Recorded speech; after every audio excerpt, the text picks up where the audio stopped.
toes. It's the Eric Miranda Show. When he drank a lot, he would fight a lot. He might punch you in your nose. It's the Eric Miranda Show. There are people who would tell you he is crazy, but if you listen closely, he's unbelievable. He used to drink a lot, now he talks a lot. He'll keep you on your toes. It's the Eric Miranda, Eric Miranda, Eric Miranda Show.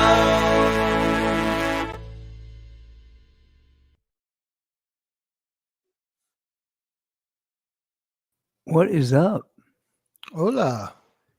Is everybody's Merry lighting me Christmas. tonight? Look at Jesse. Jesse Christmas. Look at your you got like a nice blue shirt on. You have a nice color. Do you think it's gonna be a slow night because of the holidays? Yeah, I do. Um, I got a few texts of people that won't be listening live, but they'll listen during the week. all right, so should I do a little blues version of the theme? I think you should. It's a nice little guitar.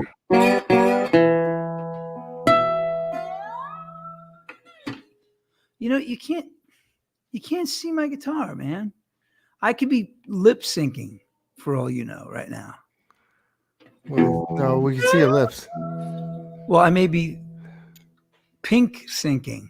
And by the way, playing slide sucks because I have to take off all my not all my cool rings, but one of my cool rings. Okay, am I really doing this? Because I've never done this. Yeah, go for it. Drink a lot, now he talks a lot. He'll keep you on your toes. It's the Eric Miranda Show. When he drank a lot, he would fight a lot. He might punch you in your nose. It's the Eric Miranda Show. Some people tell you he is crazy. Why? But if you listen closely, he's unbelievable. He used to drink a lot, now he talks a lot. He'll keep you on your toes. It's the Eric Miranda, Eric Miranda, Eric Miranda Show.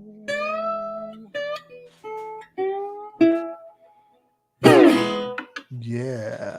Yeah. All right. What's up, everybody? All right, That was so good, Eric. thank you. So this is the deal, right? Let me get energized. Oh, you know, I didn't drink coffee. Oh, shh. Too late now. Yeah. Holy cow! But they don't know You're that. probably gonna die. I don't have a I don't have a personality without coffee. Everybody knows that. I mean, you know that. They don't know that. You have a personality no matter what. No. All right, Yeah. so check it out. As long as you have an audience, you have a personality. Okay, all right, so check it out. So if you noticed, I put world's best dad on my picture, and but not the world's best cameraman. Wait, what the fuck? What the fuck? So blurred up. There it is. Can you see it? It's hard to read, but yeah. And the reason I did this is because I don't feel like the world's best dad right now. I actually feel like a failure some days. And I'm, look, I played that song. It wasn't perfect. I'm Sheila's husband. I'm not perfect. Close, but not really. And I just feel like I have to be a perfect dad all the time. And I can't be that. So I was just like, you know what? Like, this was like a real... Remember when I became like a sissy when I got sober, Ian? Remember when I went from fist fighting in bars to talking about my feelings? Yeah. Well, I kind of feel like that right now. I feel you're not a sissy. No, I mean, you're a sissy. I'm a sissy, but I mean, like, I want to, like, I feel like I'm back in those days when I was just like, Chris Flugmacher actually was like, Eric, can you teach me about flotation? Honey, you remember the t-shirt I saw in Wildwood that I wanted to get for my dad, but he was already passed? What was it? It said "World Okayest Dad." World okay. That's kind of mean. Is that what killed him?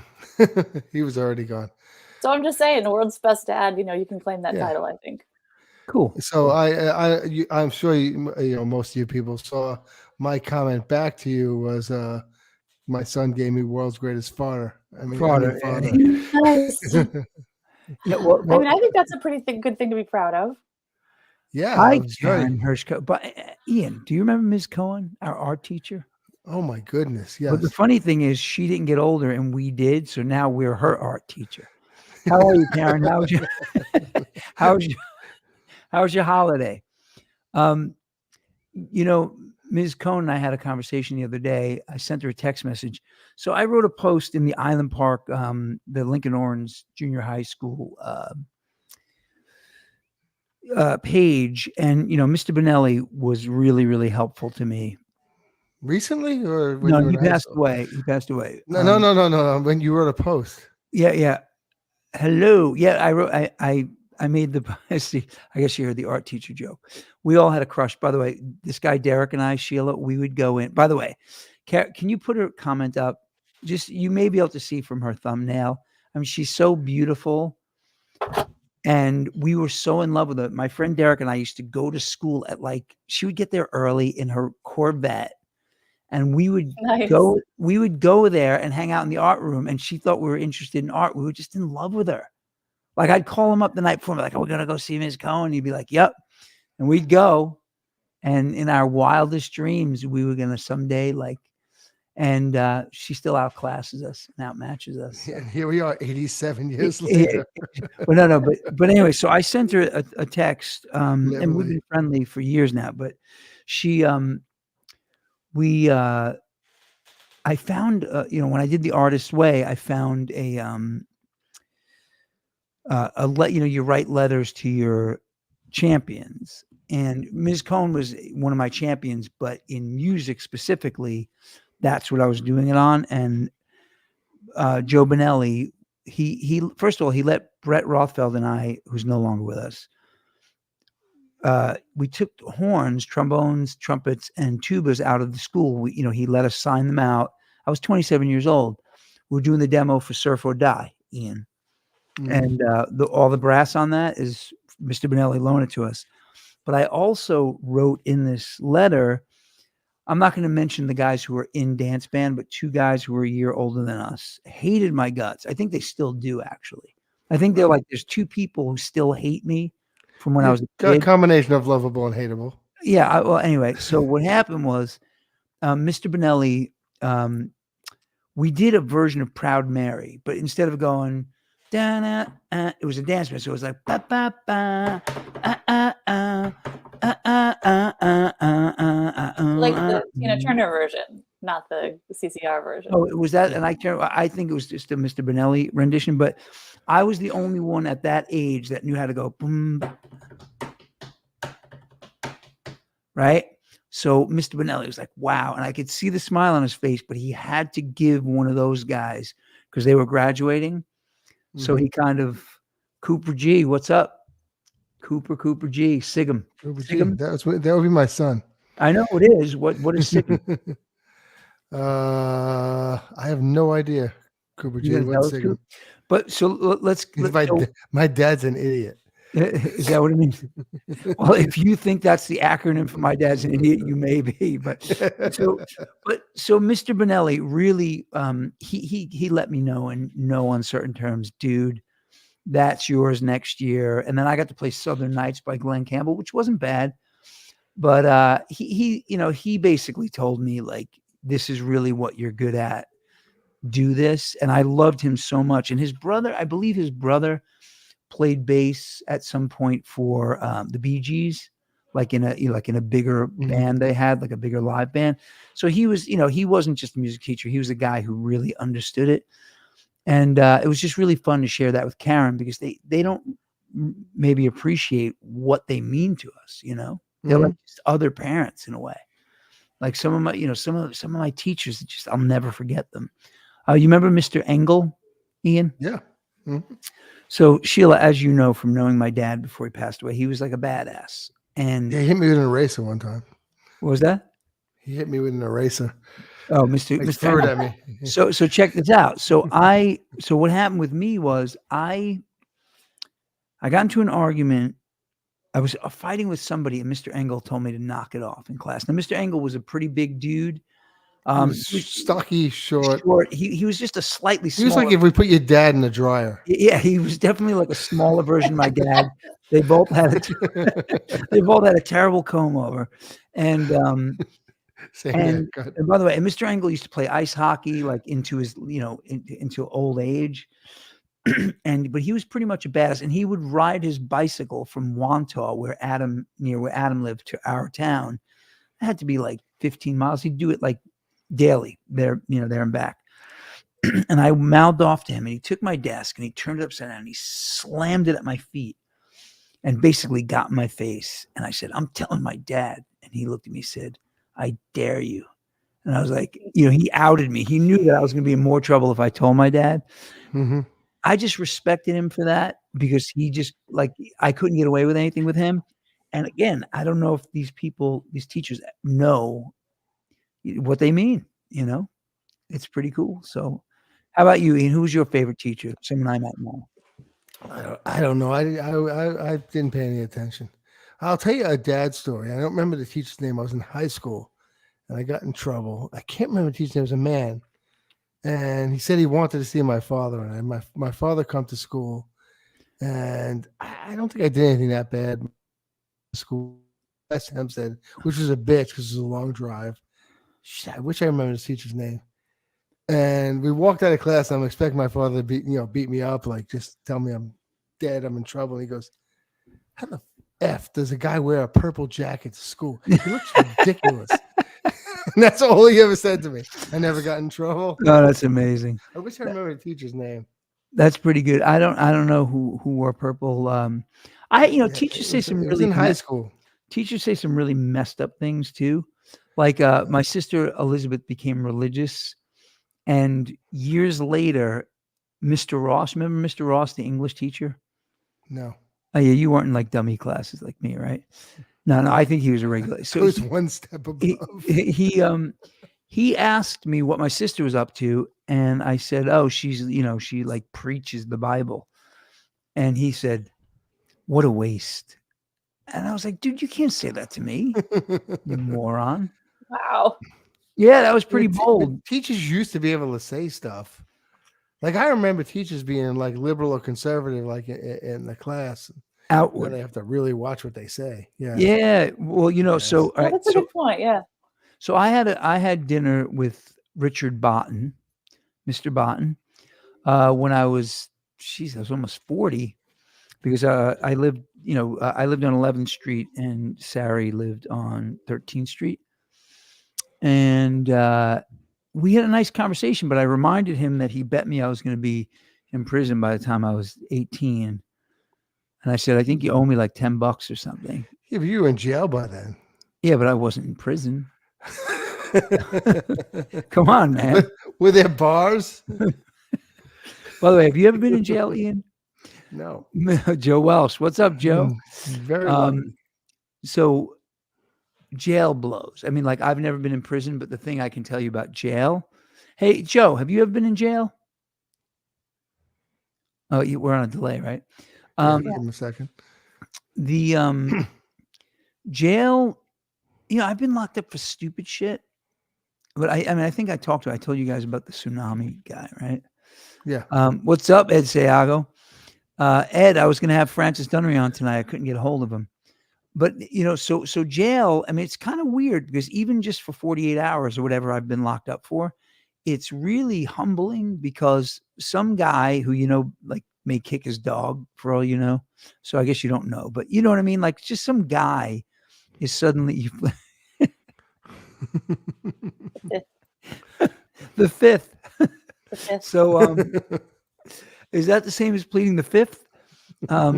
So there's just something humbling about hearing the gates clank behind you and knowing that you're like actually not going anywhere, even if you want to. The fifth. Be careful, Ed. You'll get me canceled. All right. Anybody have any good racist jokes? No. I want everyone to know before we got on, Eric said, "I'm going to talk about being a dad." That lasted 30 seconds. No, let's talk about being 14 minutes in. Actually, and he wants racist jokes. Any bad dad racist jokes? Well, right. Dad racist jokes. Guys, I just keep coming across this concept. Both of my children are half Asian. And I just wonder if that gives me permission to tell like jokes about Asian people. So I got to Please tell you do. something, because we discovered this software that can take the show and put it into little bits. It's AI, so it I determines showed on Ian its one of the own like what clips. the segments are. I can't wait for this week's show, because one of the headers is going to be like, "Hey, you want to hear some funny racist jokes?" Exactly.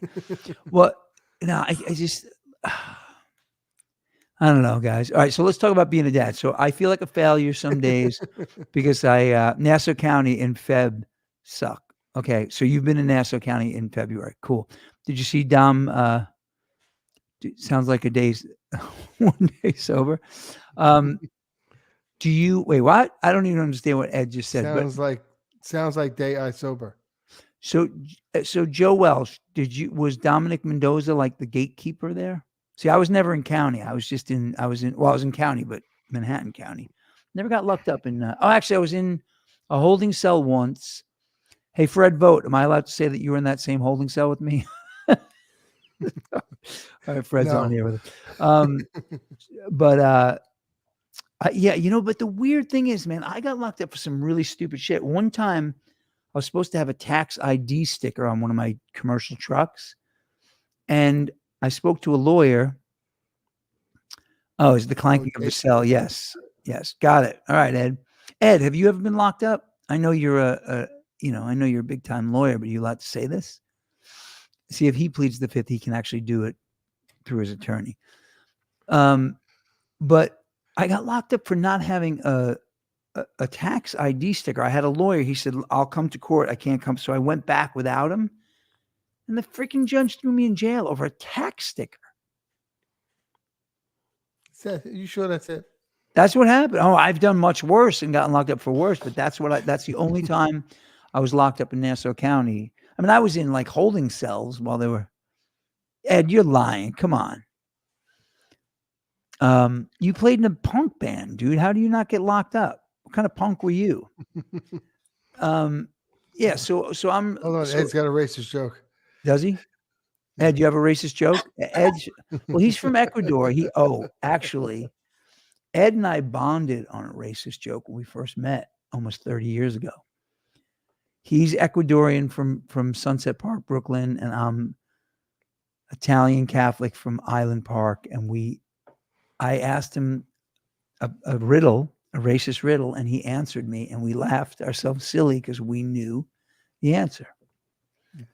Those poor Bangladeshians, the way we joked about them on Long Island.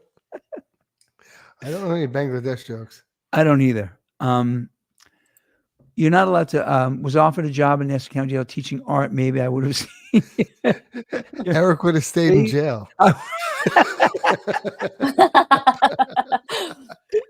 He'd still be in jail. I'd still be in jail. I'd be like calling Derek Herbert. Derek, you got to get locked up. Karen Cohen's here.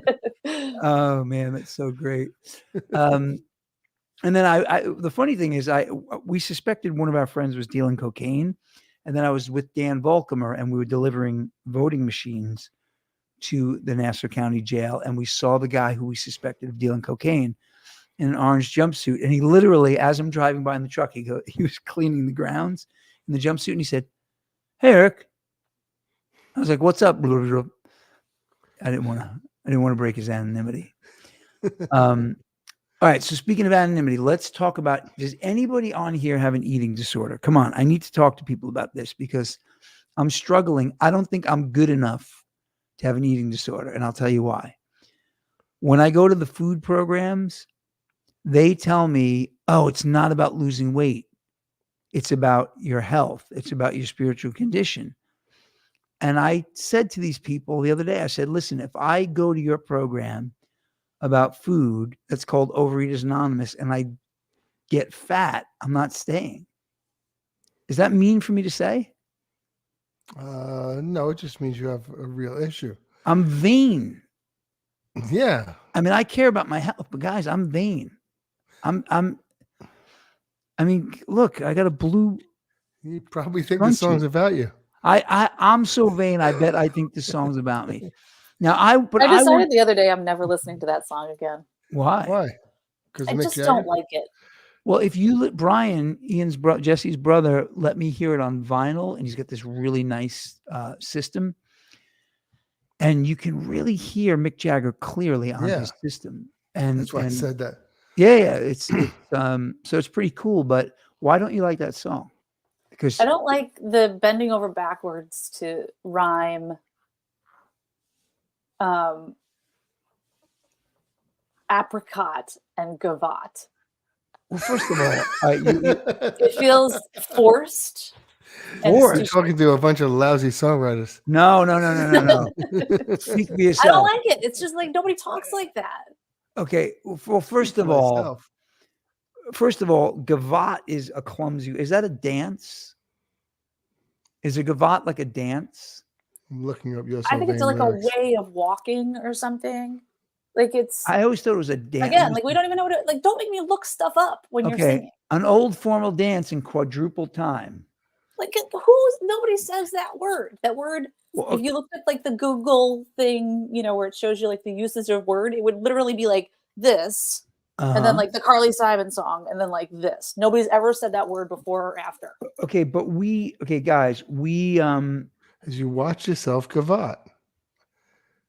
I never even thought about that word. And the only reason that it's in there is because the scarf is apricot. The scarf could be any other color. Okay, maybe the apricot was the lazy word. Well, okay, guys, I'm going to tell you right now. Do we all agree that Bob Dylan is possibly the best lyricist in our generation? Well, he's very good. So okay, Certainly, so yeah, top 5, right? I'm sending this to Elliot Kelly right now. I'm sending him then we can talk about fatherhood. So the hang on a second. Okay, Joe Welsh loves to eat. Now, Joe, let me ask you a question. Now, Ian, I have an eating disorder. And he said, well, I'm fat and I don't have an eating disorder. And I actually agree with him because guys, I think about food when I'm not eating food more than when I'm eating it. Like that's, hello, Lucia Rippy. Lucia, can I out you? Lucia was my first girlfriend in 4th grade. Right? Did you guys gavotte? We didn't gavotte. She was who's my favorite anorexic drummer? I don't know. Probably the dude from Blink 182. I don't know. It's definitely somebody who plays double bass fast. Let me get this over to Elliot Kelly. Carry on for a minute, folks. But okay, so we agree on your eating disorder? No, we agree on Dylan's lyrics, right? Well, he's very good. So okay. Are you going to find some like cumbersome words that he rhymes? Well, I'm just going to tell you the one time that he really disappointed me is he said, changing the weather is quite extreme.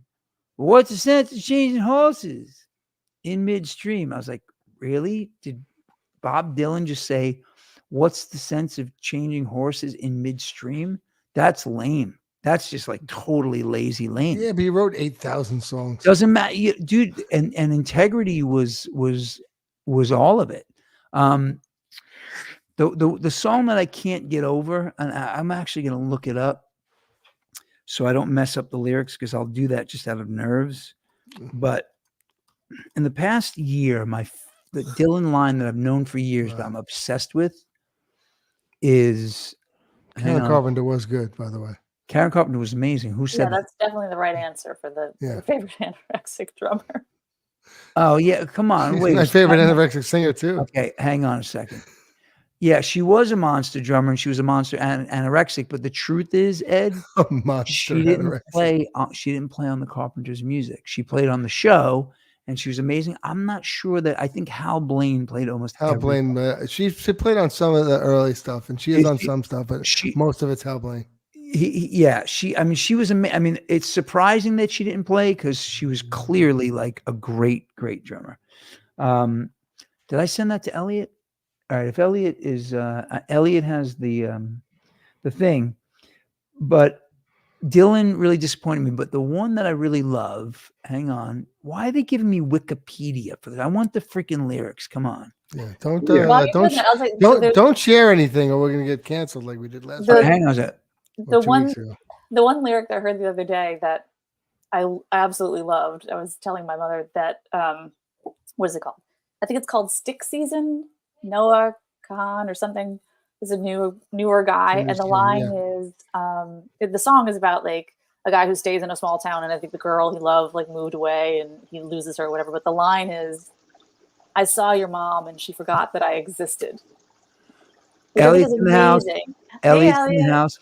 Wait, Hey, guys. what song is this? It's called Stick Season, and the guy says, "I saw your mom and she forgot that I existed." Really? Which I think is amazing. Because it could be like, I saw your mom and she didn't know who I was, but that's not the same thing. Well, she forgot that I what existed. year did this song come out? Just like, I don't know, this year, I guess. Because my favorite lyric in between like 2001 and maybe 2010 was the White Stripes song. I'm the boy who wants to win your mother's heart. I'm so scared to take you away. I try to win her over right from the start, but something always got in the way. You remember that one? When we sit in the back door for hours, she won't even come out and say hi. Well, my mother even baked a cake for you and dreaded when you said goodbye. What a lyric. That guy, I hate him for being he was being such a little bitch he was like complaining about Elon Musk. I'm getting off Twitter. Shut the fuck up. Nobody cares. Sorry. Did I just start? Did I just go back and do that? Sorry, guys. I was reprimanded by Ian for doing a little bit too much of that. Elliot, how was your holiday? Yeah, I mean, it's good. Just been resting, home, getting ready for this new year. Yeah. Are you getting the pedicure right now? Who, me? Sounds like you're somewhere where there's water. Oh, no. You know what it is? Hold on. Let me show you. Be careful there, Elliot. Wait, hold on. Easy, I don't know how to work this technology. So flip that camera. Wait, hold on. I'll show you right now. Look. Oh, the fish tank. Oh, you just have your feet up and you're watching the fish? Yeah. That's nice. Well, it's turtles in there. Turtles. Oh, it's the turtles. Oh, yeah. Yeah. Right. So, Elliot, first of all, nobody ever realized how handsome you are on the show, but now you're well lit. So I got so I can get my OnlyFans page now?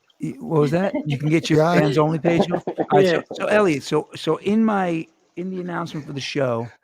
Hold on, Elliot gets the fans only page. What happened? Did I actually? You just cut him off. I just cut him off. Sorry, it was on. Sorry about that, Elliot. So I had my world's greatest dad. Speaking of world's greatest dad, my son is harassing me to see if he can come and pick up his iPad. Hang on a second. Call Kelly John and ask her if she can open the door for you because I'm on my show. See, that's why I put on the headphones. Y'all can still hear it. So Elliot. Yes. Tell me about Zappa Camarillo Brillo lyrics. I don't know that. So tell me about being a dad, Elliot, because I have number one dad on this thing, and I feel like I'm failing sometimes without getting too specific. Hello, Lisa Lucas. Mwah, that's my niece, Lisa. Hi, Lisa. Hey, Lisa. I think it's a learning game as you go. It's like I don't think anybody can teach you how to be, a good dad or a good mom. And, it's just something that you learn. But I think one of the things that you have to do as a parent is putting your children first.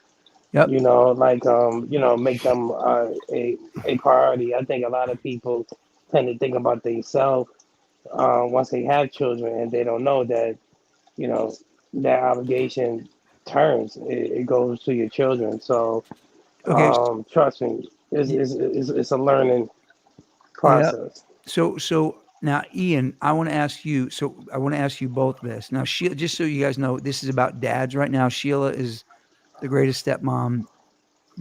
Today my daughter told me Sheila's my hero, and she meant it, and it was unprompted. And but we all feel that way about Sheila. But so did you guys know? And I know this is going to sound like I'm not minimizing having children. When I got sober, one of my sponsors said, Eric, get a plant. If you keep it alive for a year, then you can get a dog. If you keep the dog alive for 5 years, you can have kids. With the dog, oh, see, Lisa, you're there. And Lisa, My niece Lisa is a devoted mother, like for real, like fully in. Um, you revert back to your father and take the good and bad.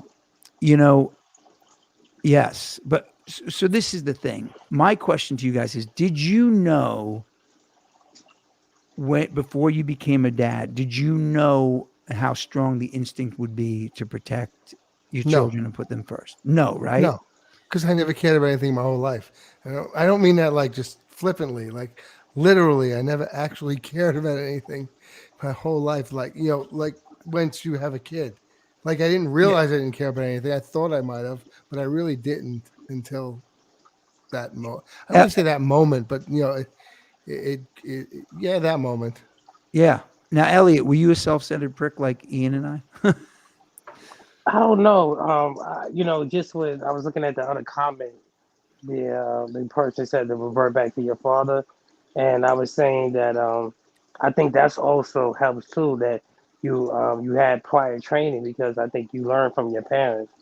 And I think I had to freestyle this because I didn't have that luxury of having my parents. So I didn't really know what it took to be a father. And I think I just learned as I go. But the one thing I did know was that I genuinely loved my children. Like I love them. It's like no matter what, I love them. How many kids you have, Elliot? I have four. His What are their ages?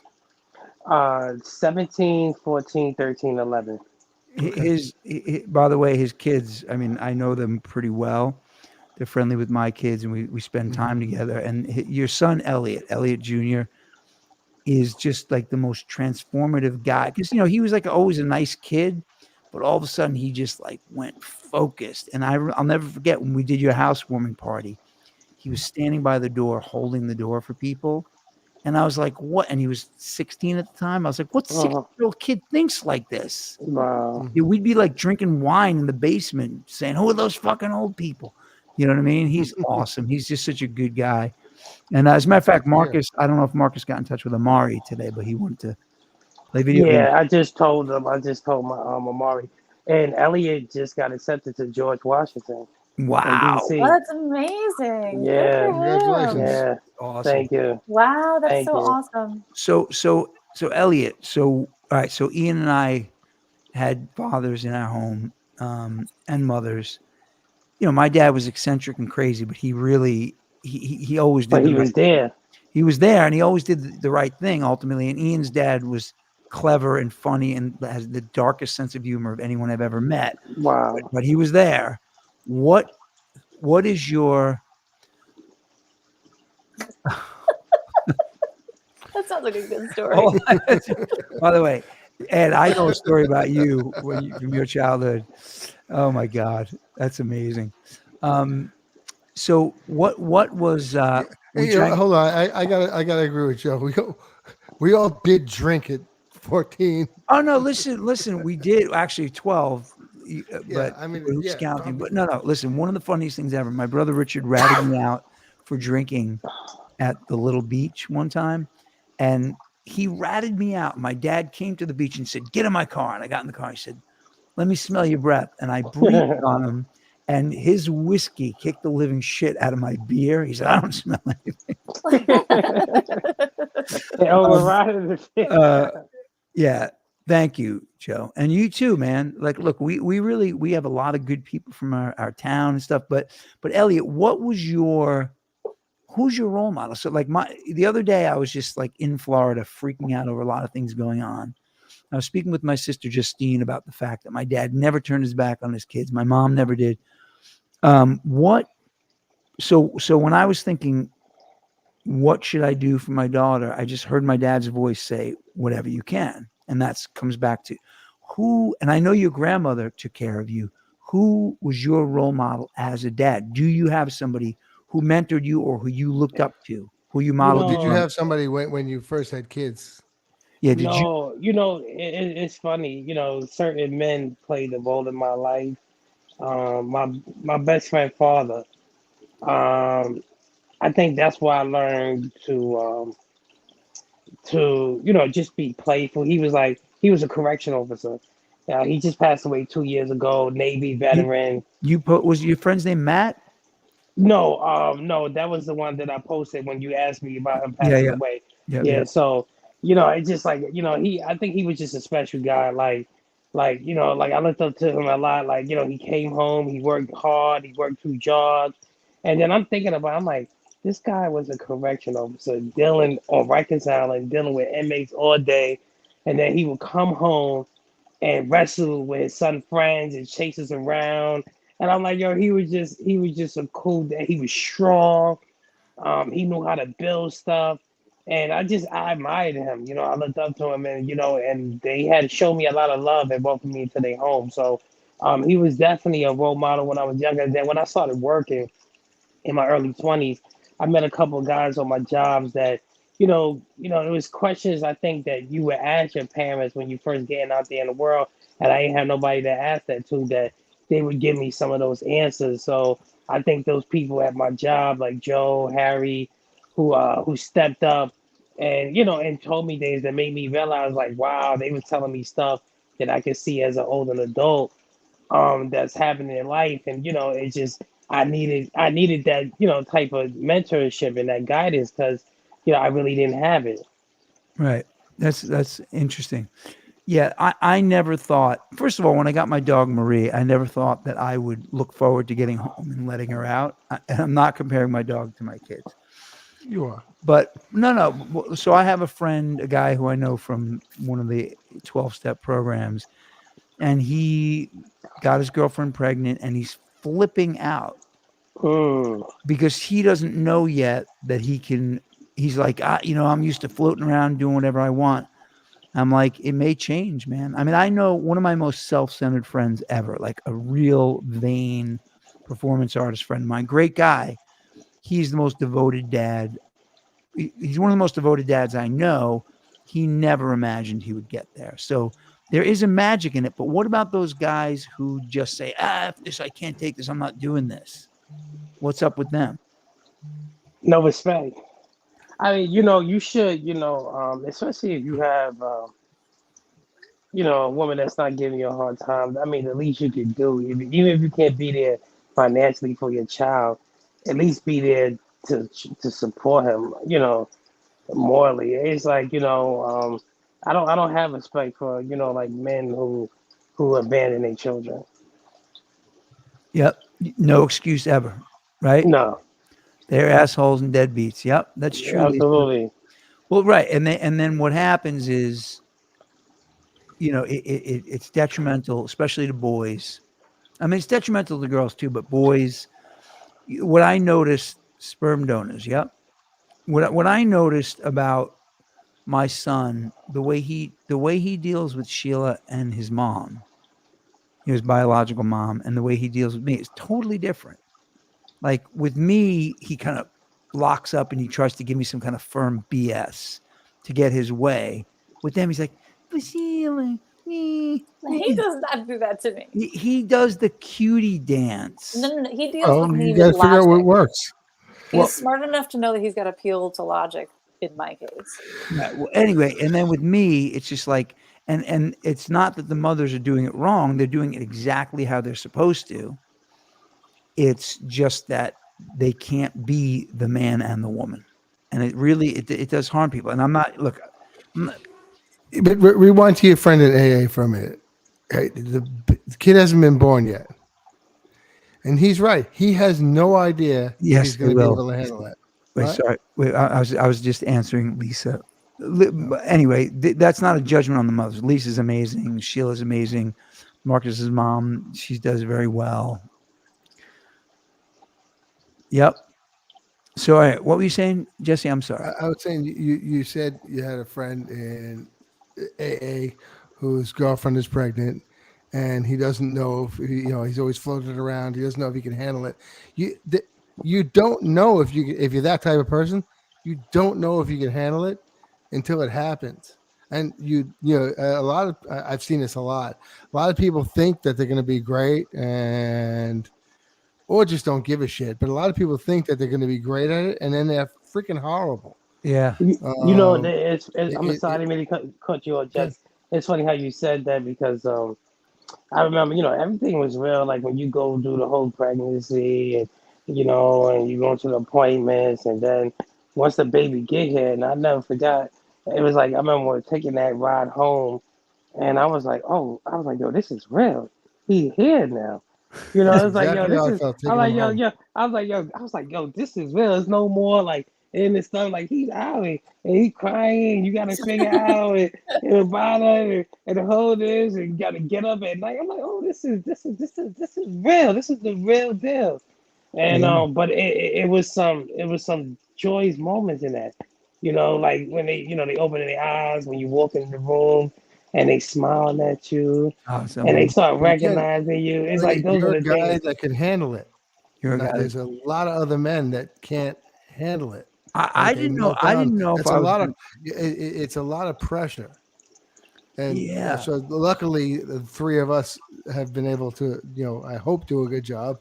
I mean, I feel like I've done a pretty good job. I have a good relationship with my kids, but How many kids you have, I Jeff? look, I have two. Okay. 14 and 16. But I look back, like when Ellie, you're talking about driving home, like I had a flashback to drive, like, my wife had a emergency C-section with my first child. We were stuck in the hospital a few days. And then, we got in the car and I get home, it's same exact thing. I'm like, what am I doing? I'm like, how did I get, I literally was that Talking Head song. How did I get here? Yeah. Well, I listened to that song. I never was a fan of that song until I had kids, and it's so Wow. head on. so Like, how did I get here? This is not my beautiful house. Ed, wait, hang it's on. freaky. Ed, by the time my dad definitely showed me guns, but did not My show dad me. hold on. My dad showed you porn. Yeah, your dad showed me porn. By the time you were 10. Yeah, So. exactly. By the way, anyway, I want to tell you guys something really funny though. You I think couldn't. Joe's got a good comment here. They What was are that? expensive. They are expensive. Children or guns and porn, Joe? Well, all of them, all of the above. But what's funny? One's free now. When you talk about when you guys talk about coming home from the hospital. Now, first of all, my daughter was born on 14th Street, and we lived on 14th Street, so we actually walked her 3 blocks in a bassinet, I think, or I did. I forgot what. Maybe we took a cab, but what I do remember is that when I was on my way home with my daughter, I kept thinking of that that scene in Raising Arizona when they kidnapped the baby. You guys remember that?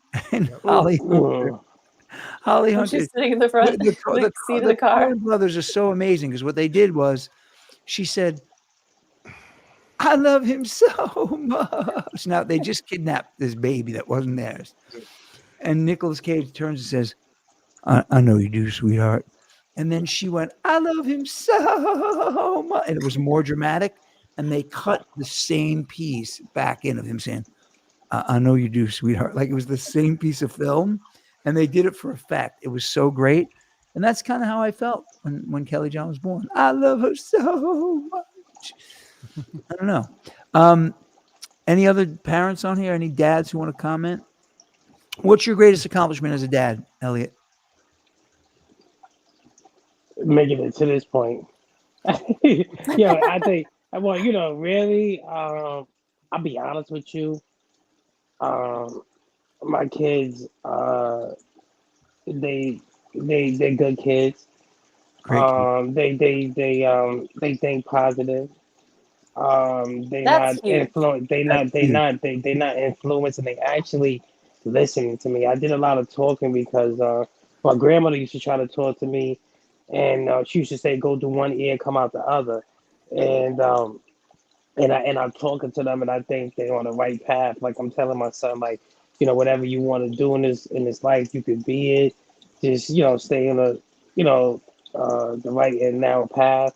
As a father, I'd be wanting to show them porn, but then I don't want to corrupt their mind because no, I know that once you start thinking about that, that can steer you a different way. So I'm trying to keep them focused. They my son seem like they not really turned on by promiscuous women. They don't want to use drugs. They don't want to drink. And this is for right now, and I'm happy with that because I know when I was their age what I was doing. I Oh was boy. smoking, drinking, and I was fucking. You One, know what one I'm of my, saying? yeah, one of my favorite things when my daughter was 12, maybe 13, she dropped the F bomb. I said, honey, I've never heard you cuss before. She said, that's right, Dad. I'm a bad kid now. And I had already been collared 3 or 4 times by then, stole condoms from a drugstore, stole songbooks from TSS, you know what I mean? Got caught breaking a window, you know. So I was like, you just keep on being a bad kid. But I wish Francis were on this call. Do you remember the story when he said, I think it was Frankie got in trouble at school for cursing. And his son. And Frankie's mom was angry at Francis. Wait, did check out for a second? Oh, he checked out for a second? Yeah. Right. As long as I didn't. Yeah. That was right.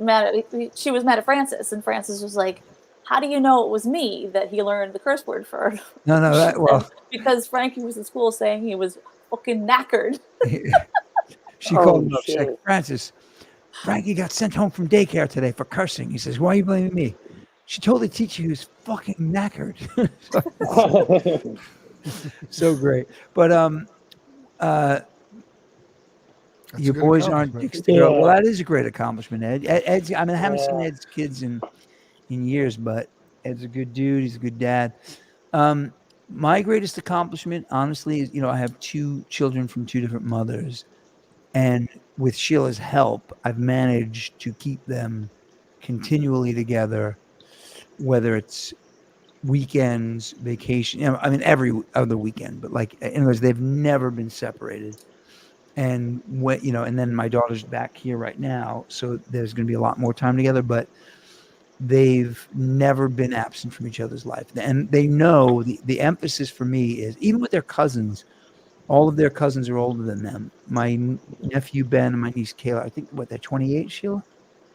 I don't know. So they're 13 years older than my daughter, and they're 18 years older than my son, and they're involved in their lives. And we push that because, again, they're going to know each other. If things work out the way they're supposed to, they're going to know their cousins and their siblings way longer than they're going to know us, because we're going to check out 30, 40 years before that. You know what I mean? So I think my greatest accomplishment was keeping them together, period. Like physically in proximity, doing things together, holidays, vacations, overnights.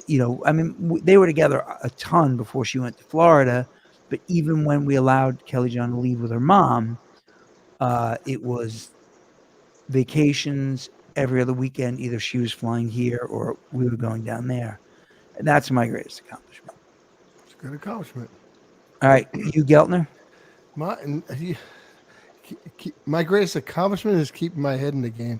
My kids are both teenagers, and they're really good kids. They're very respectful, super smart. They're both very, very, very smart. They're self-motivated, which I was, completely unmotivated human being most of my life till something kicked in my 20s. But I was unmotivated. My kids are so I don't have to tell them to do their homework. I don't have to ever punish them. So, they don't get in trouble. So they're just really, really good human beings so far. But I don't take that for granted, because I do know at any day, one wrong friend and you're in jail. One wrong friend, and you just head down the wrong direction. One day of trying the wrong drug and your kid's dead. You just got to keep that in mind. So I think my greatest accomplishment, beyond that they're just really good people, is me and my wife keeping our heads in the game. And my kids still like us, which is good. That's definitely cool. Jess, it's funny how you said that. Everything that I learned from the job, and I be straight up with my kids. I'm like, yo, listen, you got to be careful, even smoking weed. I'm seeing people overdose on, fentanyl and marijuana, drugs, and I told them, I said, all I ever did was smoke some weed and drink some alcohol. I'm like, you got to be careful. I'm seeing young people die, and I'm telling them, I'm like, yo, you inject something in your veins, or you start smoking the wrong thing, it can ruin your life. So I'm glad that they staying away from that. And I'm glad that, like you said, with the one friend, because I asked my older son, I said, have you ever seen porn before? And he told me at school somebody had it on their phone. So here I'm not letting you see nothing like that, but yet at school there's Yeah, you still see, other right. kids that can be influencing or Yeah. try to Speaking influence your child. speaking of porn, the fish tank makes me feel like I'm in an Asian massage parlor. Um, Yeah, I already took my pants off. my parents are ready to go. Oh my god. Hey, can I change the subject for a minute? Yeah, Yeah, totally. I'm gonna get slightly political. My Go, whole go. life, I was never really a weed smoker. But then, like in my late 20s, I learned that it puts me to sleep. I don't like smoking weed with people. But I was always for legalizing weed, and now it's legal. It's not legal in Texas where I am, but it's legal almost everywhere. And I effing hate it. Everybody's Me stoned. too. Every Totally, place totally. stinks. Everybody's saying, Everywhere you Mhm. go, it It's smells like weed. ridiculous. Yeah. I think, and again, for years I'm like, oh, the weed should be illegal. yeah, I can't dude, stand that it's legal now. same thing. As a matter of fact, I campaigned for a libertarian candidate, Scott Jeffrey, years ago, because he was on the legalized weed thing, and I'd stand on the corner where I just left an AA or an NA meeting, and I'd be handing out pamphlets to legalize weed, and people would be like, "Dude, what are you doing?" I'm like, "Mind your business." Yeah, I I was said, handing out Well, posters and over there. you know, there's a difference between making it legal and decriminalizing Yeah, it. yeah, Like the effort to decriminalize it was very specifically meant to not give punitive sentencing yeah. to, But people It's for hard to a do one very without the other. it is And hard not to do that. right. everybody's stoned. Everybody's stoned, But being and able to buy it legally is a well, different thing, the right? thing, Than That's the crazy criminalizing. part. Like you can't even drive by. Like I'm driving in my car, and it's but just like it's coming in my car. but You they're know, it's just. Yeah. they're doing I But don't stuff. think it was a good idea. that piece They're that seems to be doing missing that we always got was, you weren't supposed to drink a couple beers and get in your car. Like that became kind of clear, by the time we were Yeah. teenagers, they were showing us the scary stuff and all that, right? People don't seem to think you should do the same thing with weed. Like there It's are grown And adults everyone's at work smoking with it's and so getting much in their car worse stoned and than at getting to that. work. work. It's so Yeah. much worse than that. How about the fact that people? I read a study today. They say that our generation, this generation, is getting dumber because of cell phones. I'm like, how the fuck do you know when they're all smoking weed? Yeah. How is the weed not? Because I'm not getting dumber for my cell phone. I'm on the thing all the time. Maybe I am. Anyway, Well, but my point is, I'm it's getting smarter for my cell phone. cell phones. Well, I look shit up on this. We just look shit up. Constantly. But the thing is, I never went to the library. I got a phone now. these kids are smoking weed. They're unmotivated. And the thing is, at least with me, I drank too much, punched a cop, and had to get sober. But the weed, they just kind of, they Well, just kind it's of. I also do. it's I it's do an feel all day like. thing. I do feel like it's a gateway to other things, and I've seen that with my friends, where, um, I guess they elevated to other drugs. Me personally, it's something that I used to do and I used to abuse it, and it's something that I can't even stand now. Like I could never see me wanting to smoke ever again. I don't like it. I don't like the smell. I don't like the way it makes me feel. Elliot, And maybe because I'm older now, but it's just something I regret. I wish I would have stopped years ago. weed sucked for me from day one. I don't know if you were on the show a few weeks ago when Ian and I were talking about this. We were in Ian's car one time. We were with Benny Lane, and we smoked. And Ian would say something. I'd say, Ian, I knew you were going to say that. He'd say, what? And I'd say, I can read your mind. And he said, what are you reading from my mind? I said, I knew that you were going to say, and I would say it. And he'd say, that's because I just said it, dude. Like he was saying things and I thought I was hearing them before he said them. That's how stupid I am when I smoke weed. I went to a football game in high school. They got in the huddle. I thought they were talking about me. Like I'm telling you, man, Paranoia. like paranoid. Like I remember one time sitting at I couldn't. Did you just say weed sucks? Weed sucks. He said, Sorry. It has a purpose, But hang on. it's Listen. ridiculous. Do you remember It Mike? doesn't suck. Do you remember Mike Orza? No, I didn't say it sucks. It sucks for me. Mike It Orza. sucks that it's legal. But Mike Orza, who Sucks just that said, everyone's did you stoned. say weed sucks? Mike Orza's that dude. He's good looking. He's smart. He's talented. He's probably one of those dudes who smokes weed and just gets fucking cooler. I'm not that guy. Mike Orza, that's it. But by the way, Mike needs a shirt that says, Michael, I just said it, man. You're the guy who smokes weed and gets cooler. Look at him. Put him back up. Dr. Johnny Fever. Look at his face. He's a See, perfect the thing guy. about it is, I think weed is not the worst. Weed is the worst thing when you abusing it. If you smoking it every single day, and I'm sorry, if it was just something like, hey, on occasion, maybe you would say, I don't see it as like a bad thing. But if you wanted to smoke it, you got to smoke every single day, all day long. I think it's a bad thing. Listen, I look, Elon Musk is one of the most successful people. He's the most successful guy financially in the world, right? That guy's, I see him get stoned on the Joe Rogan show. He just smokes on the show. He's crazy.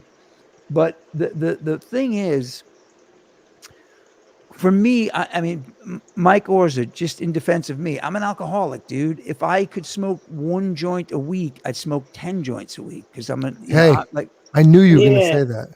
Yeah, of course you did. I agree. So, I mean, look, I don't think alcohol's bad either. I can't drink it or I end up in handcuffs. You know what I mean? Got to. So that's me. Liquid courage. There are people who smoke weed and they don't bother me. They're not stupid. And I do want to tell you one story. There's a guy who I play paddleball with in Van Cortlandt Park in the Bronx here. His name is Joey. He's first of all, he's an amazing player. I'm going to say he's late 30s. He's a legitimate Bronx badass. Like, this guy is hard. He's tough. He's a serious dude. Like, you just don't mess with him. And one day he and his girl were about to smoke weed and my son was about 3 feet away from him and she went to light up. He's like, get over here. And he like called her off and walked like 100 yards away from Marcus. And I've loved that guy. And now I've gotten to know him. He's an amazing dude, but just that little thing, he just showed so much respect for my son, who was like 7 or 8 at the time. He was like, said to his girl, we're not smoking weed 2 feet from this kid. And he walked away. And I love that. You know, dudes like him, I don't care what he does with weed because he understands that it's not for everybody. You know, and he understands that it shouldn't be imposed on kids. I don't want it near the schools. That's what we got some fire comments going right now. I'm not sure which to put up first. Put them all up. I'm going to start with this one. This is your all-time least fun. Maybe we should have smoked some weed before the show. Yo, then we like, he's got a point. Yeah, no, he doesn't. No, okay, Johnny, listen. We got this one. Clearly, here we go. Weed is part of a bigger. Yeah, okay. Well, anyway, they are. And then here's the one that I didn't want to put up because I don't want to go here. Ready? You ready? We need another show. Okay, hang on a second. Talking about paddleball. No, Michael knows. He's from Long Beach. He knows what paddleball is. Anyway, but Michael Christopher Orza is a cool dude. He played in bands. Did we play the Liberals? It's Ed. No, Ed. You can't go after you can't go liberal conservative with Dan Volkamer. He told me that Ron Paul, not Rand Paul, Ron Paul is a plant for the establishment. I mean, that's heavy. I mean, Ron Paul got no traction because he's so kind of honest about what he thinks, and he's the 13th plant. Floor in the elevator. He's right? the 13th floor in the elevator in the Iowa caucus. That's right. But anyway, so I like this is the least fun show ever. but I think Johnny Suede just has no depth. Sorry, Johnny. Well, you just seriously look. We're talking about kids. Listen, I love Johnny. I met him. I hung out with him at a bar in Brooklyn. I wasn't drinking. Dan, I know, and I'm not talking right now. 5G is making me say this too. The thing I love about, and I love Dan, and I respect a lot of his opinions, but I'm going to say this. I love that nobody understands what's going on except the person who's telling you don't understand. There was a guy, they used to call him the preacher. He walked around Tompkins Square Park. He was 7 feet tall, and he would just preach no matter what you were doing. You love your dogs more than your mothers, and like always something crazy. And one day I said, dude, what is up with you? He said, you can't understand because the convoluted premise for everything you learn in Western education has subverted your ability to even get to reason, meaning you have a long struggle out of the basement, which is the proper ascent towards wisdom. And I looked at him and I said, where did you go to school? And he went like this. Oh, because he didn't have a fucking answer. I know I don't understand. I remember that guy. I gave him a Jesse Taylor's Dead T-shirt. I Did saw him you? wear it like 3 weeks My in a row. my Man, it must favorite have was fell when apart. he tried to break into a store on Avenue A, and he was 7 feet tall, and he only got halfway through. So when the cops came, they were like legs blocking the sidewalk. Guy was giant. But I'm glad this is the least funny show we've ever had, and I don't care. But it was just least fun, not even funny. Yeah. Get Johnny Guy Suede only on. got one jaw. Hey, Jesse, do you have Johnny Suede's? Do you have his number? If I send you the link, Yeah. all right, send him. Wait, you want to call in? Get Johnny Suede on here. How dare he? I'm gonna have to Sending dress me a him link? down. Sending you the link. Hang on. When's the last time we texted each other, Ian? 1973. Just search Roger Taylor. Just search Roger Taylor. We don't talk about Roger Taylor anymore. This show is ruined. This show has our ruined our relationship. Roger Taylor romance. All right, get Johnny Suede on. We're gonna pull Johnny on. I want to actually ask him why it's the least fun show. I mean, I understand it's not funny, but it's fun. Let's see. I mean, well, because we sound like some haters, and he No, calls us we don't- liberals. No, We listen. sound like some haters when we talk about the I tweets. I don't suspect- think we sound liberals because it's Sway's got no camera. All right, just Just come click on. the link anyway. Click the link You anyway. got a bad haircut? You're a good-looking guy. Sayago, you really want to come on? Let's see if Johnny Suede calls in. And when he's done, if we're still on, I'm going to invite Sayago in. It's 8:01. You know I don't like going over, It's 9:01 here. especially when you're not having fun. Well, I'm in Texas. Especially when the show sucks. Oh my God, you guys are brutal, man. Oh, I know Texas. Let- don't let I like me told ask you a 3 question. people All right. the show was on at 7 today, and they're like, "It says 8." I'm like, "Where I am at 7." First of all, if you guys are going to tell me it's the least fun show, say that about the Jesse Christmas show, right? The Eric Miranda show. You hurt my feeling. Now, hang on. Let me. Is Suede really not coming on? I once had a woman tell me, Eric. She said her two boobs, one was bigger than the other. I said, "I don't believe you," and she said, "Feel them." So I felt them, and I said, "You're right. The right one's big." She said, "No, it's my left one." And I said, "But that's my right hand." That's how I am with time. Now, I want to know if my mother-in-law prefers that humor out of you more than. This is the first show I've listened to, and it was entertaining. Thank you, John. Thank you very much. Yes. And By John, the way- they're usually funnier. Today was a little more. Yeah, serious. today was a little more serious. So we started talking about, dad, and we went to marijuana. And Yeah, but hang on a second. Ed Sayago. Ed, you We coming can get on? back to porn. he's too stoned. He's not. He's a wuss. Hang on. All right. I'm here for the Let's duck see. All right, lips. I just shot it to Ed Sayago. By the way, Ed's the show is I fun. think Suede chickened But I'm out. Can I all right, let's talk about this, Mike. Or is that okay? Duck lips or not? This is my face. You see this?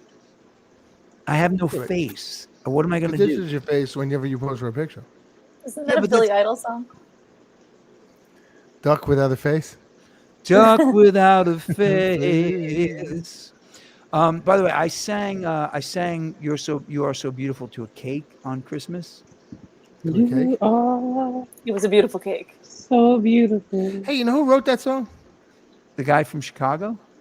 No, Billy Preston.